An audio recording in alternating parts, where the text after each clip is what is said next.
How long ago did she die? She has never really existed yet. You see, she's been assembled piece by piece, organ by organ. She's a composite.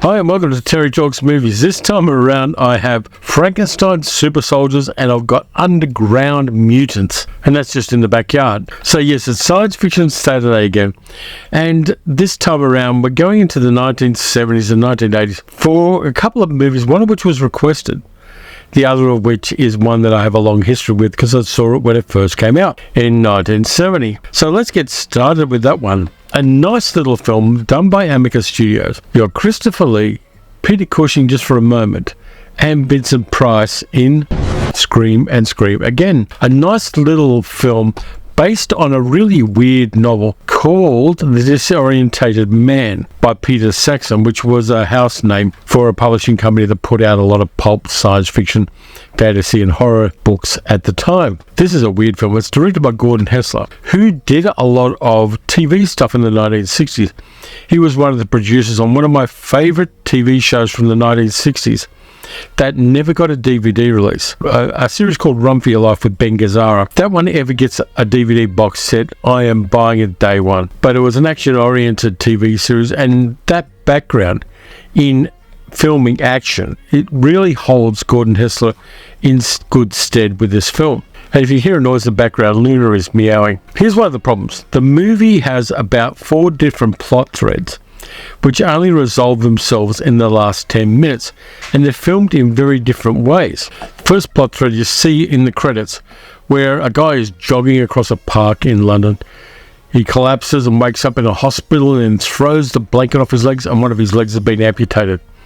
And we get that going throughout the movie as more and more of his limbs are taken to be transplanted onto Frankenstein together Supersoldiers that this weird subterranean organization is using to create a new super race, because why the hell not? That's one plot thread. The second one is an Eastern European country where there's a dictatorship and there are all different goings on. It looks like some kind of coup is being fomented by a number of very sus-looking character actors. One of them seems to be abnormally strong and has the ability to kill other people with what essentially is a Vulcan nerve pinch. So that's your second thread. Third thread is a police procedural where a group of coppers led by Inspector Belliver, played by Alfred Marks, who does a fantastic job in this film. His character deserves his own TV series. He's arch, he's sarcastic, he's cynical, and he's wonderful. They're investigating the murders of young women who are found in various locations, exsanguinated, no blood at all, and having apparently been assaulted in a carnal manner. She wasn't just murdered, if you know what I mean. So the cops start investigating that. They do all the forensic stuff. They find there's no blood splatters anywhere. So they haven't just been slashed open and then leaked out everywhere. The blood's missing. And the cops start wondering what the hell's going on here. They decide they're going to put a female police officer undercover in a disco and put a radio tracker on her so that she can be traced should she be kidnapped or taken away by anybody in particular. Now, I like these scenes because they show you what a real London disco was like in 1970, and they were pretty scummy. They're not the best places. They're crowded, they're cramped, they look like they're damp, and the band doing a couple of songs made specifically for this film. Got to love a horror film that does a couple of pop songs just to add to the soundtrack. Yeah, and you see real extras, so you see what people really dress like, what a disco was really like in 1970. I kind of like that stuff. It doesn't have any artificiality about it. It's almost documentary style. The murderer turns out to be a lean, lanky, dramatic-looking guy called Keith, who is one of the Frankenstein together Supersoldiers, who's gone a little bit rogue. He takes the female police officer away and starts bleeding her dry. The coppers interfere, and he takes off in his red Austin Healey sports car. And you get this prolonged chase sequence, which is the heart of the film, where a group of police in various cars are tracking him down through the home counties of England. They follow him. There's some really good high-speed car stunt work in this. And eventually they bail him up in a chalk quarry where he ditches a car and runs away.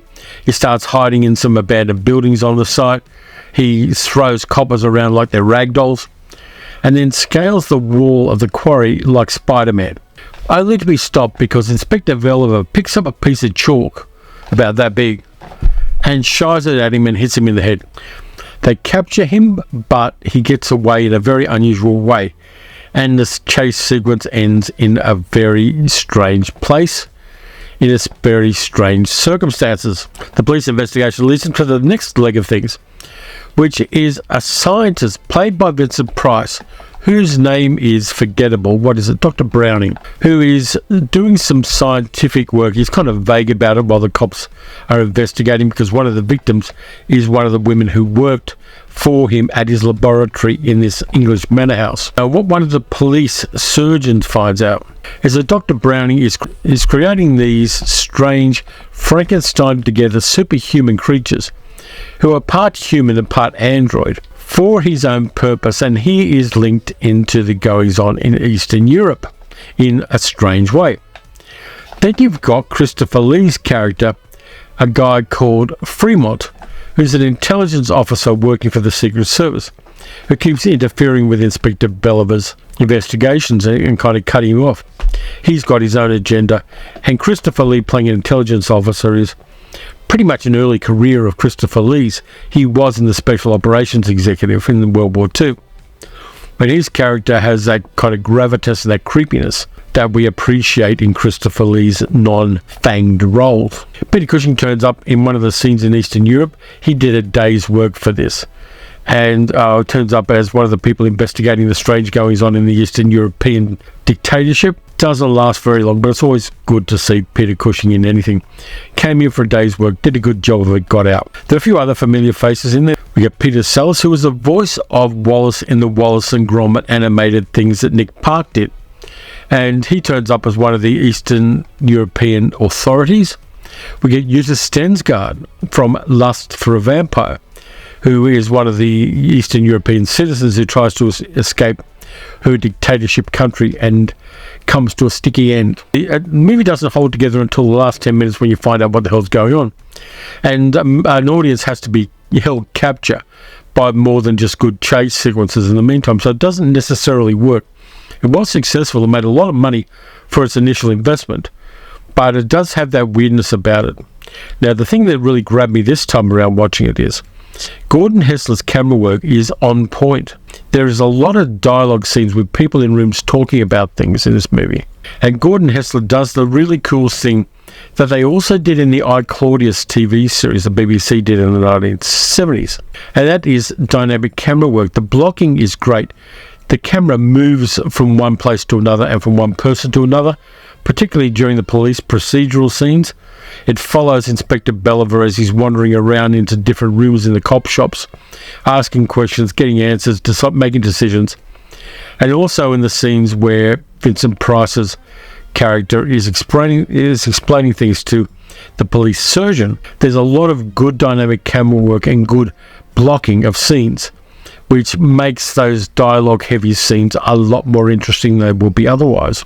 If you fast forward those scenes to 2 or 3 times speed, you're going to see that dynamic camera work in action, and it serves the story really well. Now, I've got the Kino Lorber Blu-ray of Scream and Scream Again, which I highly recommend you find a copy of, because it's got both the English and the American versions of this movie. And one of them is a bit longer than the other. I don't know which one it is, but I suspect it's the English version. Now, the print that they struck this from isn't necessarily the best. There are some green streaks down the screen in a couple of scenes, and it shows that it's not actually the original print, but it is a later iteration of the movie. But in spite of that, you can't expect perfect prints on small films like this from 1970. What you can expect is for Kino Lorber or anybody else to get the best possible print they can. All in all, it's an interesting film. It actually got some really groovy reviews. I love the reviews this movie got in the press at the time. Gene Siskel didn't like it. He said it was a violent and sick film that begs to be included in our annual worst 20 list. which is a recommendation to me. Roger Ebert gave it 2 stars out of 4, calling it ridiculous, yet impossible to dislike because they only ask that you share their sense of the absurd. The fascinating thing about this one is that it makes absolutely no sense at all until maybe the last 10 minutes. None. Variety says it almost has as many holes as the assorted victims of the action. However, such criticism is completely irrelevant to the film's gripping momentum of horror. This one I love. It shocked me the first time I saw it. Those initial scenes with the guy increasingly having his limbs amputated really freaked me out when I saw this movie in about 1971. Those kind of things were the sort of stuff you saw on film at the time. And yes, I've been desensitized since then by over 50 years of watching horror films. But I still remember that visceral feeling as those parts of the film occurred. And I really appreciate the movie more having had that experience of how it felt to be a film buff watching the film back in the day. It's a recommend for me, but you've got to be in the right headspace to watch this kind of film and just go with the silliness and the absurdity of it. That then brings me to the second film from 1984. Now, the last video I did was my top 10 and least popular 10 movie titles, and among the top 10 was C.H.U.D from 1984, and people recommended that I reviewed C.H.U.D, and so I am. C.H.U.D, which was directed by a guy called Douglas Cheek, is in some ways an almost perfect VHS era science fiction horror film. It's got a lot going for it. It did a lot with a $1.25 million budget. It's got some really interesting concepts behind it. It's all street level. There's no posh people in there apart from some villains. And it says something about the way society is structured and the way privilege can lead to monstrous things in a very literal sense in this movie. The film starts on an early morning street in New York, and a woman's walking her dog down the street. When she gets close to the camera, a manhole opens and something grabs her foot and drags both her and the dog into the sewers below New York City.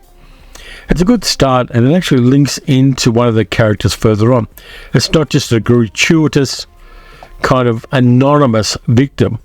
This person is very important to the way things roll out further into the film. We get introduced to a bunch of different characters. You get George, played by John Hurd, who was in Cutter's Way and played Jack Kerouac in a movie as well.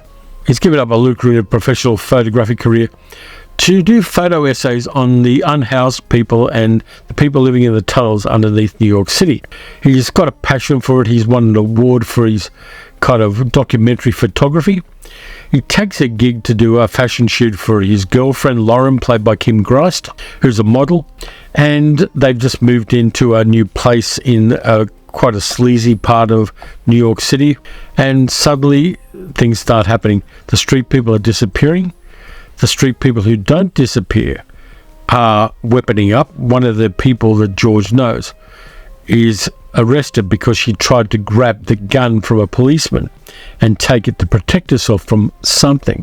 There's also AJ, a guy called the Reverend, who runs a soup kitchen for the unhoused people in the neighborhood. He tries to keep tabs on them. He tries to help them and keep them safe where he can. He's played by Daniel Stern. Around the same time as Daniel Stern was one of the stars of Alan Arkush's Get Crazy. And his character, AJ, is passionate about helping street people. He knows they've been neglected by the rest of society, and he is righteously pissed off about that. Nice character piece by Daniel Stern in this one. There's also a policeman called Bosch, not any relation to Harry Bosch, played by Christopher Curry, who is investigating the mysterious disappearance of these street people when nobody really gives a stuff. The rest of the police force doesn't care. His bosses don't care. These people don't matter. What the group don't know is that there are radioactive mutants living in the tunnels beneath New York City, and there's actually an acronym for them, C.H.U.D, Cannibalistic Humanoid Underground Dwellers.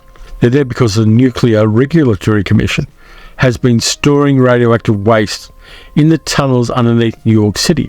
A program called Contamination Hazard Urban Disposal, which is the other acronym for C.H.U.D.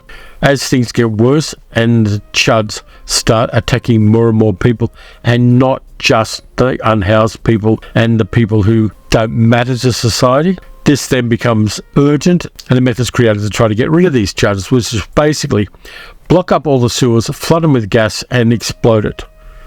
Not the best idea, but it's the one the authorities come up with because they're still trying to cover their asses about the nuclear waste. And meanwhile, George and AJ and Lauren are trying to protect the people and still get rid of the CHUDs. It's an interesting dynamic. There's a whole bunch of social stuff in this movie. But the thing that grabbed me this time I watched the film is there's some really great acting in it. John Hurd and Kim Greist have a really great conversation because about a third of the way through the film, Lauren reveals that she's pregnant. And the couple have this grounded dialogue about is she going to keep the child and what would happen if she did or she didn't. They have a mature conversation about her right to have control over her body. And George says, it's your decision, it's your body. I will support you in every way, whichever decision you make. She forces him to say what his choice would be to help inform her of what her choice will be. So there's this really great dialogue there, which sounds realistic and grounds the characters beautifully. And there are also some scenes with AJ where he talks about his passion for protecting people who need protection. And between all of these bits of dialogue, which are beautifully done, the actors are really bringing their A game to this. All of that groundedness of those characters allows us to accept the absurdity of glowing-eyed radioactive monsters living beneath the streets of New York City. It's the anchor that grounds the silliness, and I really appreciate that a lot. There's also some other people who pop up in the film as well. John Goodman turns up as a cop in a diner along with Jay Thomas, and they have little bits of dialogue there when they're flirting with the waitress at the diner and that kind of thing. Very early John Goodman role, and you can see John Goodman's charisma coming through and his personability coming through really well in that small early role. I love those little bits of stuff where that happens in a movie. You see an actor who went on to great success later in their career, just showing a touch of that talent in an early role. Now, the CHUDs themselves are fantastically made. They've got glowing eyes, they've got claws, they're rubber-suited monsters, and the movie makes the good decision not to show too much of them, because if you see too much of them, they look like rubber-suited monsters, and the movie doesn't make that error. It was shot on location in New York City and also in Jersey City, and it does have that really scummy look of a movie like Taxi Driver of a few years earlier, where New York is a decaying, failing place, and that street level ickiness with the graffiti and the dirt and the uncollected garbage really helps create the world in which this story plays out. And I really like that. I mean, the movie had a $1.25 million budget. It made $4.7, so it was successful, and there was a sequel called C.H.U.D 2, Bud the C.H.U.D, which was done more as a comedy. I haven't rewatched that. I've been told that it is not very good. I may well rewatch it at some stage, but I'm not really going to do it in any hurry. C.H.U.D works. There is an Arrow video release of it on Blu-ray, which I'm going to try to find a copy of, because I think it's one of those horror movies that I really want to have in the collection, and that is an honourable piece of its particular genre, which is on that borderline between science fiction and horror. That's it for this time around. Thanks a lot for watching. If you enjoyed the video, or even if you thought it was just okay, hit the like, leave me a comment, hit the notification button, subscribe. You can also support the channel by becoming a channel member, or you can donate at patreon.com/TerryTalksMovies and get access to things like my monthly Spotify playlist. Next time around, I'm going to look at one of the worst superhero movies I've ever come across. Haven't watched it yet, but just based on what I've seen, it's really, really bad, and I may well have a bit of fun with that. Until then, watch some good movies, watch some bad movies. Deep dive into the 1970s and the 1980s science fiction horror films. There's a lot of good stuff there that I haven't even touched on yet. And I'll catch you next time.